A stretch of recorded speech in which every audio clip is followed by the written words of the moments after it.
Thanks, Bill. Yeah, definitely dealing with some really cold temperatures out here. I know I can see my breath. We also wanted to mention there's a little bit of fine mist falling even right now at the corner of Russell Cave and New Circle Road. As you can see, as I step out here, conditions are fine. Roads are fine. They're still dry, but keep in mind, as cold as the temperatures have been, we haven't seen freezing or been above freezing since Tuesday. It's almost a week. And we still have a few more days to go. So road conditions are fine right now, but whatever falls will stick pretty fast. So that could mean slick travel overnight tonight and into tomorrow, especially if we start to see some of this freezing drizzle beginning to pick up. Now, we did, as we were waiting to get this shot together, we did see a salt truck go by. So that's good news.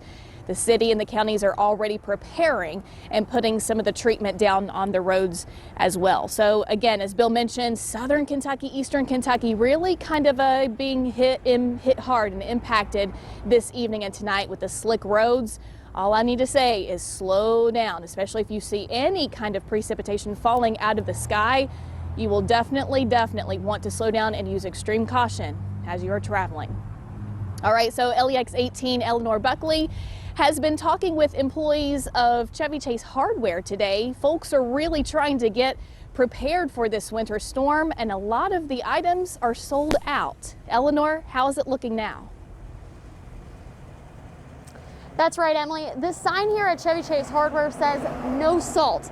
They had some, but on Friday there was a mad rush as people got ready for the upcoming storm.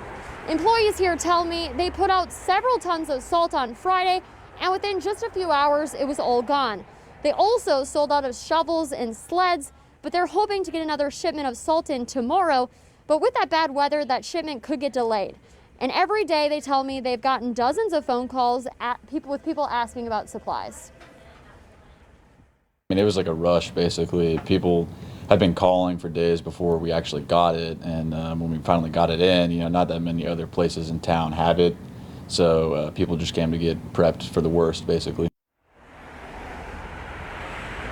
To check on those supplies, you can visit their Facebook page or their Instagram page. But now I'll send it back to Conroy, who's in the newsroom and has more from Mayor Linda Gordon about how the city of Lexington is preparing for the storm.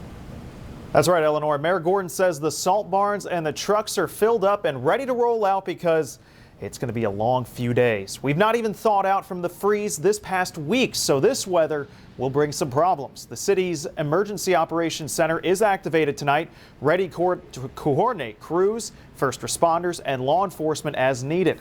Drivers will be working 12-hour shifts over the next few days, and the first priority for them will be just roads, then second, sidewalks, followed by picking up debris, which will be plentiful. She says the key word this week, patience.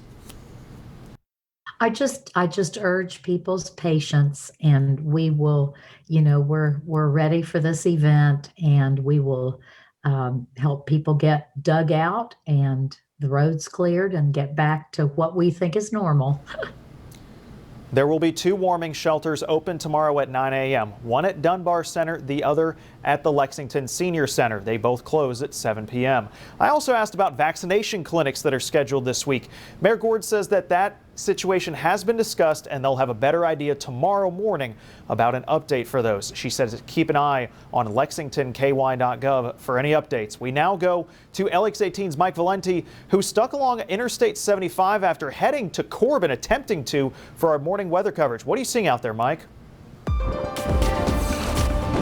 This is Mike Valente from Mount Vernon, where it appears I'll be staying at least tonight, probably tomorrow night too, because the conditions on the roads are just untenable. You can't drive right now. As soon as the sun was going down, I-75 just turned to a sleet of ice. Between Lexington and Berea, things were totally fine. Everyone was going the speed limit. There was no indication that trouble was ahead, but as soon as the sun came down, some rain started falling. It was obviously freezing rain, and then the roads just became so slick, and we saw several accidents. We're hoping everyone's okay in those situations, but the Laurel County Rescue Squad has advised everyone to stay off the roads tonight. We knew that some snow, ice was coming overnight. we did not anticipate it would come this soon. So I just got off on exit 62. I'm going to be staying in a hotel tonight. Hopefully we can reassess in the morning, see what our coverage looks like, whether we're going to be here in Mount Vernon or able to get to Corbin.